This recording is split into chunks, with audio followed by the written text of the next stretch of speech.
Hi, I'm Jennifer Howard with the Archive of American Television. Today is May 7th, 2004, and it is my distinct pleasure to be interviewing Richard and Esther Shapiro at their home in Beverly Hills, California. Well, thank you once again for sitting down with us. Now we've got the two of you together, and we'd like to talk about your work as a team throughout your career. And my first question is, why did you decide to team up?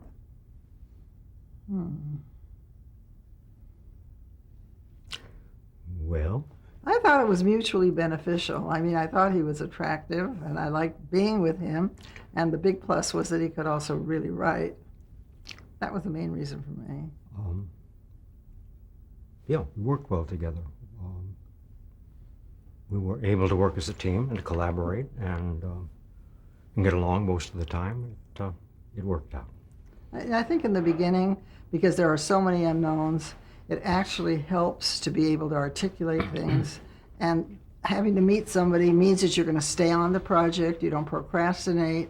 And if it's somebody you get along well with and intellectually, your goals are met, and you can have fun and go to movies and do a lot of other stuff, it just worked well. When were you married? In 1960. How long had you been writing together at that point? 3 years, I think. Something like that. About 3 years. How did being married affect your writing partnership, or did it? I don't think things changed that much.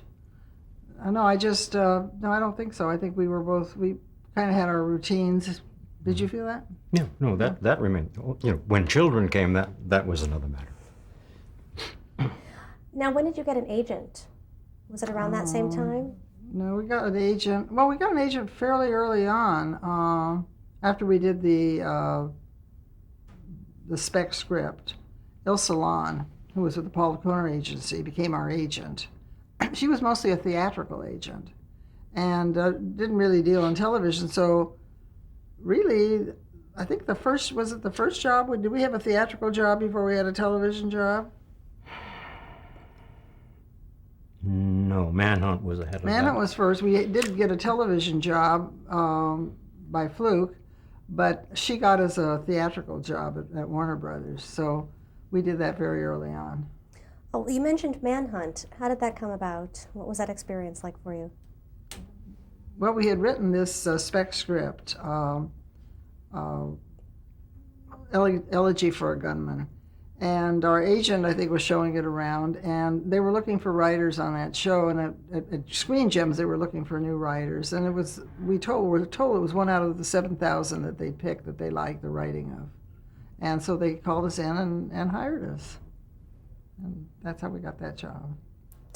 Also, early in your collaboration, you wrote for Route 66? Yes. We went in to sell a show for The Naked City, but since it was done by the same producer, I think he liked the show for Route 66. Mm-hmm. Remember that? Yeah, so they kind of switched it and we rewrote it and it went. I was trying to remember what that show was, but I know that the one for Manhunt was really kind of based on Dostoevsky. I mean, we always had these sort of high-minded, paying homage to other stories, and I don't remember if that was true of Route 66 or not. Route 66 was about a rodeo clown. Remember? Yeah. I remember who played it? Albert Salmi. Yeah. Yeah. It was a good, interesting show anyway. That was just one that we did. Well, another one you did was Bonanza. We did do Bonanza, didn't we? Oh, yes. A Dime's Worth of Glory. It was an episode about a man who concocted, it was a newspaper reporter who came out west and needed to get a story, so he concocted a crime in order to have something to write about, and that involved the family and the whole thing. That was kind of your story. Did you enjoy writing for that show? Mm-hmm. I liked Westerns, always liked Westerns. And we liked the producer, David Dortort. He was a very nice man. We liked him. And, we found, interestingly enough, I think we'd pitched that show before, but if we pitched to a story editor or a person not at the top or not able to say yes, invariably we were shot down. And almost always, if we got to somebody who was in a position of power and knew what they were doing, we almost always got hired. So it was very frustrating, and I think it is for a lot of young writers to have to pitch on those lower levels. Why do you think that was, that the higher levels liked your work better? because I think they understood their show, and I think often the underlings, the development people, a good part of it is fear. They want to hang on to their jobs, and they want to not make mistakes. And taking on new people is a mistake, and you really have to do. And that goes for today. That goes for movies. That goes for everything. What was your pitching style? It changed from time to time. Usually, in the beginning, you pitched, and I was always very quiet. And it was only later that I began to enjoy pitching and liked it and would do it on my own. But Richard pitched the stories, and then I found that I could sense the room, and I would do it differently. I would play to the room and sometimes come up with a different story, depending on who was there and how I was feeling. And if you can get relaxed enough to do that, you can really often succeed more. Did you give just pitches that were just a few lines? Did you spend half an hour walking them through it? What was your technique? You have to come in with several, and you watch to see what the reception is. You give them a premise. If they like the premise, you go on. You've got to have a beginning, a middle, and an end. You do it very well. You do it very thoroughly, very differently from me. I deal in the broad strokes. He deals in detail. Now, Richard, why did you also continue to write as an individual during this time, during your early part of your career? Well, early on I didn't.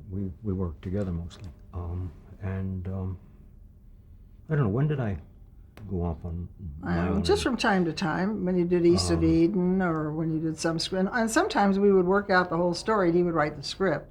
I still got the credit, but, we would work out all the details, but he would dialogue it all. In the beginning, we would kind of go back and forth in dialogue, but he's very good at dialogue, so it became easier. And then I would get into the other aspects of it, into the casting and the parts that he didn't really want to do.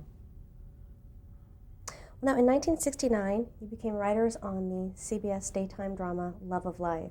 Yes. How did that come about? Hysterically. Well, I think we weren't getting employed. There weren't a lot of drama shows out there. Well, I was working. You had been working. You've been doing Ironside and Bonanza, and I think Tarzan. But they thought it would be a good thing for us because it was an extraordinary amount of money, and we didn't really. It was drama, and we wouldn't have to think of clues, and we wouldn't have to do that. And that the roles for women were also better, and the roles for people were better. And it's one of the two forms that, Americans have contributed, the Western and the soap opera to. So we said we'd go meet the people from Procter & Gamble. So they took us to New York, and we had this huge meeting at the Plaza Hotel where they wined us and dined us. And for 3 hours, we told them what was wrong with their show and how to fix it, And right from the beginning, and they were fascinated, and I think they hired us that day. I remember what we had discovered on the airplane. We had been reading back over years and years of the show's history, and there was one line that caught our attention. This particular character was thought to have died in a plane crash. His wife was remarried, of course. We brought him back. Yeah, so you did Enoch Arden, and the Enoch Ardens? No, not the Enoch Arden, what's the story? Basic. Well, that's an Enoch Arden story. Enoch Arden story, but the thing is that the ratings went, within 3 months of our being on the show, they practically doubled. And Fred Silverman went insane, and by that point, Richard was already getting tired of not writing an ending. And it was brutal work. You had to do, a script a day. And we would do them. We were working for the head writer on it was Frank Barton. No, that was a different show. No, we were the head writers on it. We were the head writers on this one, but it was very difficult. We'd never written that much that fast because you were writing 2.5 hours a week, but we learned a lot of things. We learned that when you start a scene, you never stop. You have to write the full scene. It's almost like an improvisation, and so we got to the place where we were able to do it. But we would be doing 6 scripts back to back, and so. It got tiring, and then is that when we wanted to leave the show?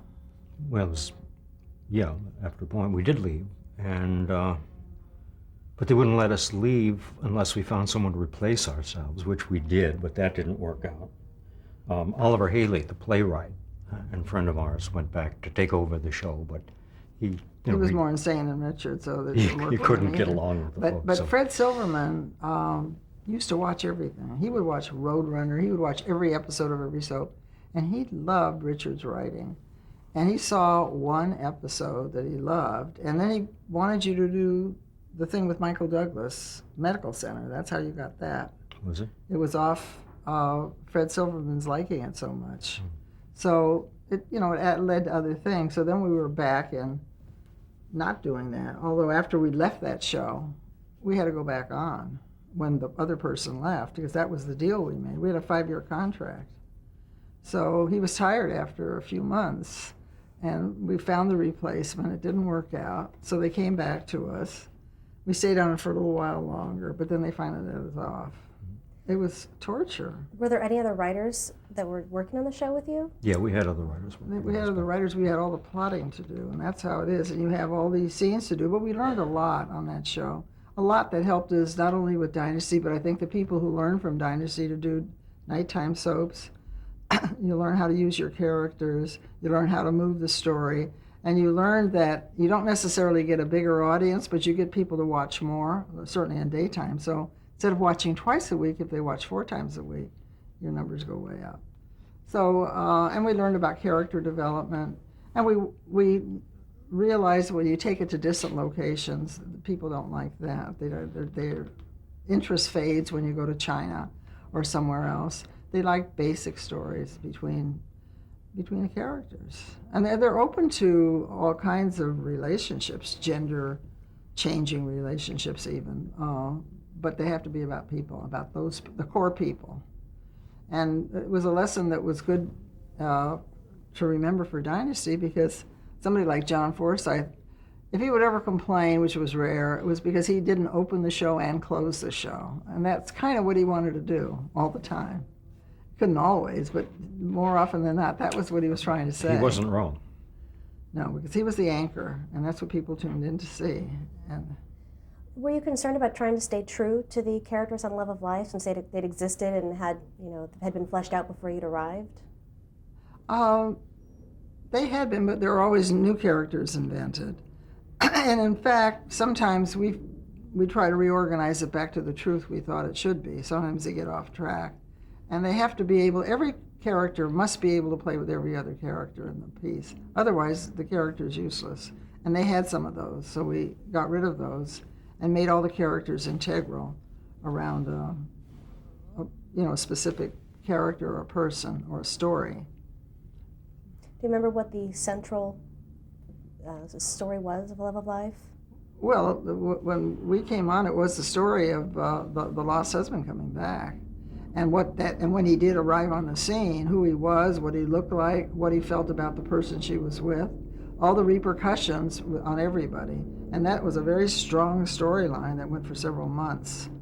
And I think that was a key storyline, wasn't it? I mean, there were other subsidiary ones and then you would learn to, often you had untrained actors, but you learned to write for them. Some actresses act from their eyebrows, and so you take that into consideration, others from the neck. But because you're working so closely with them, you really learn everything you can about that instrument that's going to deliver what you have. So it was a training ground. I think if you stay too long, you could get arch or you could get bigger, but it's been so many actors come out of daytime. Were you ever able to watch the show be taped, or were you too busy in the writer's office? When it was done in New York. When it was done in New York, we were there. We would see it. Yeah. And why did you decide that because you didn't go back into daytime television after this, did you just decide you didn't like the genre? Well, yeah, I think we had higher aspirations, In the back of his head, it was always the novel, and I always wanted to do movies or the best of television. And it's just a question of trying constantly to do more challenging things. And once you feel you've done it, and then it's like having 1 year's experience 20 times over, you're not getting 20 years experience. If you're learning every year, then you stay.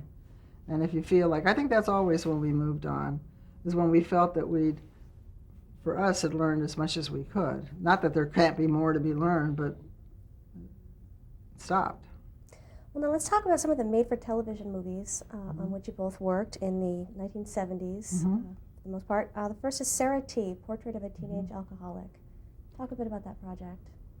Well, it was an astonishing thing to learn that there were teenage alcoholics. In fact, we were told that there weren't any. And we found out indeed there were, and they went to AA meetings. And Well, we were hired to do this by Universal. yeah, They had an idea called lemon flavored gin. Yeah, it was. In fact, they'd had a treatment on it. And it or was something. not a truthful thing. It was just kind of a high school kids drinking. And we said we would do it if we could really research it and find out if there's such a thing existed. So we began going to AA meetings and meeting teenage alcoholics and 7-year-old alcoholics and listening to the story. And we met with a man who was head of a whole division, and he spent a lot of time with us. And then we thought we didn't like a title like lemon flavored gin, and we wanted to. So we started. We thought the simplest thing, because when you go to AA, they always say, "I am Sarah T. I'm an alcoholic." So we said, and that became the first of a number of other shows where they use the name and then they say, "I'm a child molester" or whatever. And we did that show, and Dick Donner was the director. He was still working at Universal, and he went on to do many other big movies. But he did that, and we got along very well with him and with David. And Linda Blair, who'd come off doing that other Born Innocent or something, was the actress. And it was a very good cast, very strong cast. And then it came to putting it on. And I always try to get involved in the promotion of the shows. And it seemed to me that if they did it at 9 o'clock, most of the kids wouldn't be watching, and it needed to be early. And so we campaigned heavily to try to get, even though we weren't really well known or anything, we wrote letters, we talked to Universal. And fortunately, there was a man at NBC who was, I don't know if he was an ex-alcoholic, but he knew about Alcoholics Anonymous, and he was in the PR department, and he pushed very hard. And the show, they actually ran it on a night when there wasn't school the next day, 8 o'clock to 10 o'clock. And they put up a phone afterward. They got 12,000 responses within the first half hour. And it was the second highest rated movie of all time when that went on. And then NBC picked it as their 25th anniversary show to show in Italy. They had a 25-year anniversary of all television. And they picked Sarah T. But Sarah T, there was also a book written that is distributed. It's still shown in medical schools. It's on every year. And it's become kind of a handbook for that kind of show. And the structure they've done for anorexic shows, and they use the same structure we used. What sort of feedback have you received from that movie, from people?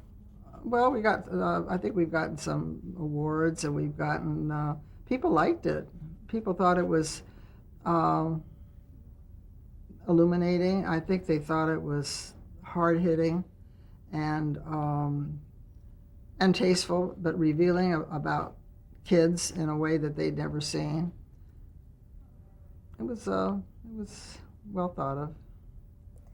Let's talk about another one, Minstrel Man. Minstrel Man. Minstrel Man may be the best thing we did. I think we ever did. Why do you say that? Why do you say that? Well, they wanted us to do the story of Bojangles to begin with, and we didn't relate to that. We really wanted to see what the history of black music was here. And we were working with Roger Gimbel, who was producing this, and he said, do the research, do what you have to do. So for about 6 months, really, I researched. I didn't mention the research, and I went back into the times of slaves to find out how those patterns started, what it was, how they played the dozens, the games that they played to prevent themselves from being killed. They would insult each other in order to be ready when, if they ever insulted a white, so they wouldn't insult a white man because they'd be killed. And many of their music patterns. And then we came up with a story of these two brothers. And you wanted to split the story with one who was ready to be a minstrel and one who would not. And the way to do that, to split that character, was to make them two brothers. And we had Ted, what's his name? Can't remember his name. Died not so long ago. Yeah, one of the men. And then there was another star on Broadway that couldn't be on it because he was doing another show. But Glenn Turman was fabulous. He gave a brilliant performance, and Billy Graham directed it. And the music was Fred Karlin. Fred Karlin just died this week, but he had written 130 movie scores. He's a musicologist. He knew everything there was to know about black music and all of that. And we had a consultant who was at that point a senior editor at Random House, and her name was Toni Morrison. And this was long before she won the Nobel Prize or anything. And she was a huge fan and a huge defendant of ours, because some people had said, how can you're not black, how can you be writing a black drama? And Richard has like a perfect ear. He can write any dialect, anything, anywhere. And she loved his writing, and she was we went to see her. She lived on the river then, and with her 2 boys, and she was very complimentary, very supportive. And, her basic attitude was like that French writer who says you don't have to commit murder to be able to write about murder, but if you have the sensibilities and all of that. So that was a big endorsement, and it was a mobile oil presentation. It was a single sponsor.